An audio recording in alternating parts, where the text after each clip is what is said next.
It's been a game-changing week for the U.S. banking sector. We had earnings, write-downs, and now a presidential plan to limit banks' size and risk-taking. So joining me now from London with his perspective is Ralph Silva of Silva Research Network. Ralph is a strategy analyst for the banking industry. Good morning. Good to see you as always, Ralph. Let's start with the earnings. What are the takeaways from the bank earnings that we've seen this week? Well, two big issues that have happened this week. The first thing we've realized is that the business world, the business-to-business world, the corporate and investment banking, they're doing well. So we have a lot of confidence from a recovery point of view from the business perspective. But the second thing we found out this week is that the consumers don't agree.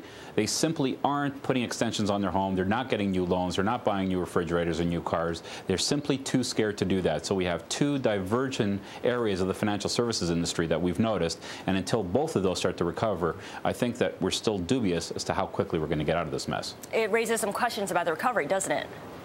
It sure does.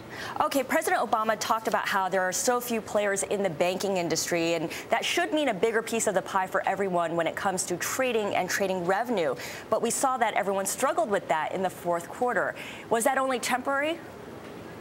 I think it was, and I think that we have to realize that the quarter before this one was exceptional in the amount of volume we had in trading activity. It was just simply higher than anybody expected. The numbers that we've seen this past quarter are mathematically more accurate. It's basically the numbers that we should expect going forward, at least for the number of players that we have. So I think that's much more healthy what we've seen this quarter than what we have in last quarters in the trading environment. Okay, so a new benchmark, really.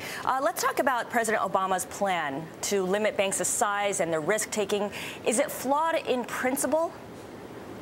I think we're talking nothing short of global domination here. The truth is that today a bank loan is far more powerful than bullets and aircraft carriers. And what we're doing is we're reducing the size of U.S. banks, and we're moving the power base in the world to the Chinese banks. It's the Chinese banks that are going to determine the new evolutions in technology, in medicines, in economies, everything. That's where the power is. If we keep the banks small in the U.S., we're basically giving power somewhere else. And that's something we really have to discuss before we pass this plan.